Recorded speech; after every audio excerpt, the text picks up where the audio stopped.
Hello friends, good evening, नमस्कार,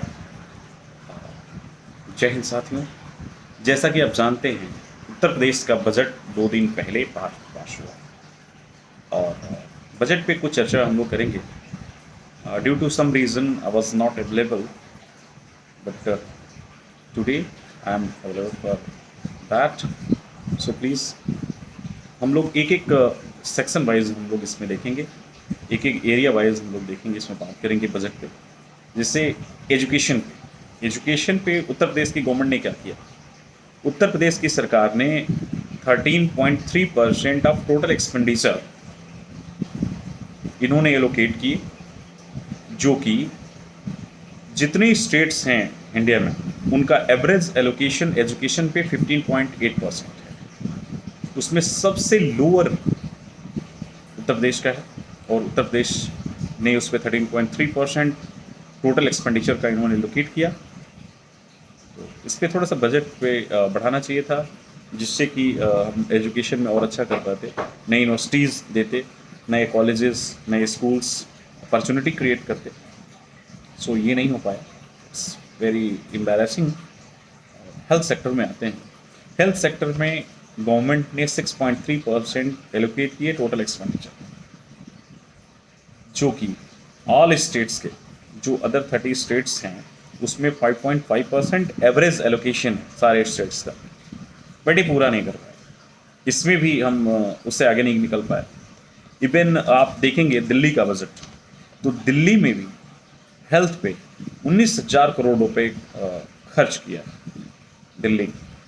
ये total का 22% होता है। It's very huge amount. So इस पे गवर्नमेंट को ध्यान देना चाहिए था। हॉस्पिटैलिटी मेन है। यदि आप हॉस्पिटैलिटी को सेक्टर को अपने पास नहीं रखेंगे, उसमें बेहतर आप नहीं करेंगे, तो निश्चित रूप से आप जनता के लिए कुछ नहीं कर रहे हैं। जनता को 2 चीज़ चाहिए, हेल्थ और एजुकेशन। यदि हेल्थ और एजुकेशन में आप बेहतर कर रहे हैं तो it's good for you and good for the government and good for the society. So government को इस पर ध्यान देना चाहिए। इसकी भी मैं वचना करता हूँ। रही बात एग्रीकल्चर, चूँकि उत्तर प्रदेश का मोस्ट ऑफ एरिया एग्रीकल्चर से रिलेटेड है, एग्रीकल्चर पे गवर्नमेंट ने केवल 2.7% एलोकेट किए हैं, जो भी ऑल स्टेट्स का जो एवरेज एलोकेशन है उससे भी काफ़ी कम है। तो इस टाइप की चीज़ें काफ़ी मतलब हर्ट कर रही हैं जो हमारे यूपी के निवासी हैं, वहाँ के जो लोग हैं। निश्चित रूप से ये नुकसानदायक होगा। गवर्नमेंट को और ध्यान देना चाहिए, केवल बड़ी बड़ी बातें करने से नहीं होता। एग्रीकल्चर में इनको और अच्छा करना चाहिए था, जिससे कि हम इस सेक्टर को दे पाएँ। यहाँ का जो भी हमारी फसलें हैं उनका दाम 2 गुना हम दे पाएँ फार्मर्स को। तो केवल ये कहने से बात नहीं होगा, केवल आप भाषणों में बड़ी बड़ी बातें कर सकते हैं, बट यदि आप ऐसा नहीं करते हैं तो निश्चित रूप से ये शर्मनाक है। तो साथियों, जैसा कि आप को बता दूं कि 2019-20 में जो एलोकेशन हुआ था, 2019-20 में हमारे यहाँ फिजिकल सरप्लस था। फिजिकल सरप्लस का मतलब आप समझिए कि द फिजिकल सरप्लस और फिजिकल डेफिसिट होता है। जो हमारी एक्सपेंडिचर है, एक्सपेंडिचर यदि रेवेन्यू से ज़्यादा हो जाएगी तो उसमें उस समय फिजिकल डेफिसिट होगा, और एक्सपेंडिचर यदि रेवेन्यू से कम होगा तो उस समय फिजिकल प्रॉफिट होगा। 2019-20 में फिजिकल सरप्लस था, मीन्स प्रॉफिट था हमारे पास। उस समय टोटल 11,083 करोड़ रुपए का हमारे पास फिजिकल सरप्लस था। लेकिन गवर्नमेंट आज आते आते योगी बाबा ने, आदित्यनाथ जी की सरकार ने, हमारे मुख्यमंत्री जी की सरकार ने 5 सालों में इसको इन्होंने ऐसा कर डाला कि 46,911 करोड़, समझ रहे हैं मेरी बात, 46,911 करोड़ का फिजिकल डेफिसिट आज यूपी गवर्नमेंट के पास है। मीन्स जो गैप होता है फिजिकल डेफिसिट का, मीन्स रेवेन्यू का और एक्सपेंडिचर का, वो गैप हम बारो करके फिलअप करते हैं। जो गैप होता है उसको हम बारो करते हैं सेंट्रल गवर्नमेंट से। जो बारो करते हैं वो हमारी निश्चित रूप से लाइबिलिटी क्रिएट होती है, क्योंकि लोन का पैसा आप जानते हैं लाइबिलिटी होती है, तो इसमें लाइबिलिटी क्रिएट हुई है, तो वो भी हमारे लिए कहीं ना कहीं नुकसानदायक है कि हम प्रॉफिट का बजट नहीं पेश कर पा रहे हैं, हमारे पास फिस्कल डेफिसिट है और ये डे टू डे बढ़ते जा रहा है। जो आज का फिस्कल डेफिसिट है वो 4% है, किसके? ग्रॉस स्टेट डोमेस्टिक प्रोडक्ट का। मीन्स स्टेट जितनी इसका ग्रॉस डोमेस्टिक प्रोडक्ट है, जीडीपी है हमारे स्टेट्स का, उसका 4% हमारा फिस्कल डेफिसिट है। साथियों, ये गैप भी हमारे लिए नुकसानदायक है। और इस पे एक बात मैं बता दूं आपसे कि 15th जो फाइनेंस कमीशन है, फाइनेंस कमीशन उसमें रेकमेंड किया कि फिस्कल डेफिसिट जो है स्टेट का वो बढ़ते जा रहा है और 5 साल में गवर्नमेंट के जो इफिशिएंट मशीनरी है, जो गवर्नमेंट के लोग हैं, ये कह रहे हैं कि 2025-26 तक आज जो 40.9% का जो लाइबिलिटी क्रिएट हुआ है ड्यू टू फिस्कल डेफिसिट, ये हम कम करके 39.1% कर देंगे।